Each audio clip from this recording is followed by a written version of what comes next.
The Arizona Supreme Court has just ruled it is open season on Arizona real estate.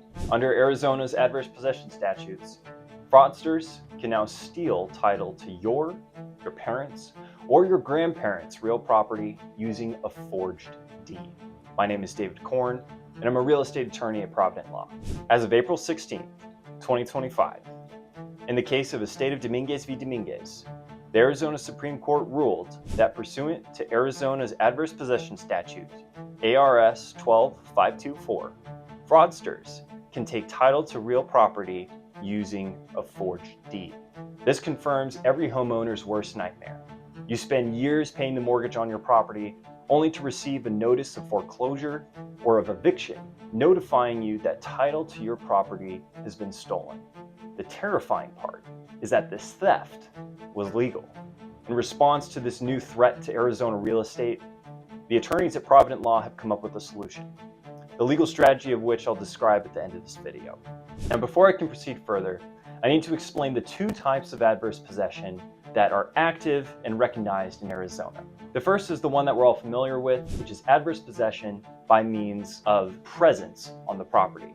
This is where someone goes to a piece of property and after a certain period of time says, I have lived here for years, this property is mine. The second, more technical and lesser known form of adverse possession is adverse possession under color of title. And that is the form of adverse possession that is addressed in the Dominguez case. In order to take title by adverse possession under color of title, an individual must satisfy three criteria. One, they need to go to the Maricopa County Recorder's Office or the Recorder's Office for that county and record a deed stating that they own that piece of property. The second criteria is that for 5 consecutive years, they need to pay the property taxes for that piece of land. Third, so long as that piece of land is located within a town or within a city, that individual can take title by adverse possession. According to the statute, that deed that's recorded with the recorder's office can be forged. This is completely against the traditional view and what has been understood in the legal community that a forged deed cannot convey title. If someone goes and forges your signature and then sells a deed to an unsuspecting third party, that third party doesn't get to come and take your house because the deed has been void the entire time. This court's decision runs contrary to that commonly understood principle. The court expressed its misgivings and the distress that is caused by its decision because they fear it lays out a framework for fraudsters to steal property in Arizona. The court described a fictional scenario in which a caretaker or financial advisor is taking care of your grandma or grandpa's estate as they are in retirement. They're an elderly couple. They are not concerned with the day-to-day of their finances. And so this financial individual or fraudster will then convey your grandparents' title to their own name.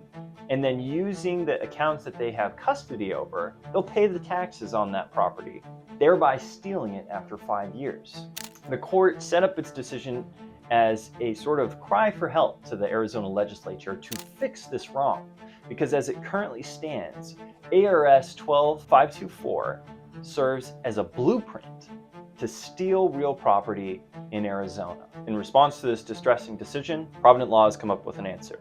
The reason that ARS 12524 seems so unjust is because it is based on a fundamental misunderstanding of adverse possession law in Arizona. Now, this confusion stems from the fact that Arizona's adverse possession laws were established when Arizona was still a territory and have not been significantly modified since. You didn't want ranchers who had a shared fence and understood the fence to be the boundary line of their property relitigating who owns title to land when someone discovers a map in the archives of the local sheriff's office or courthouse. The solution lies in the statutes themselves. This means that if somebody steals title to your grandparents' house and successfully proves that they have met the standards of adverse possession, all hope is not lost.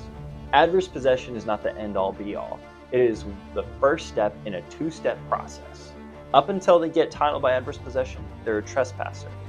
And then for the next 3 years, they are an adverse possessor of your property. During those 3 years, They need to assert that they have an adverse possession interest in court and provide you notice of their claim for quiet title. And then you have 3 years to prove that you have clean title that beats out their adverse title. Now, this is an untested legal theory because we've never had a need to address it prior to the courts allowing forged deeds to get adverse possession. But if you or one of your friends or family members finds that their property is being taken advantage of by someone asserting adverse possession, the attorneys at Provident Law have a solution ready to go to save their property. For more real estate legal advice, follow the attorneys at Provident Law. If someone is attempting to steal your friends, or your family member's property using adverse possession, the attorneys at Provident Law are ready to help.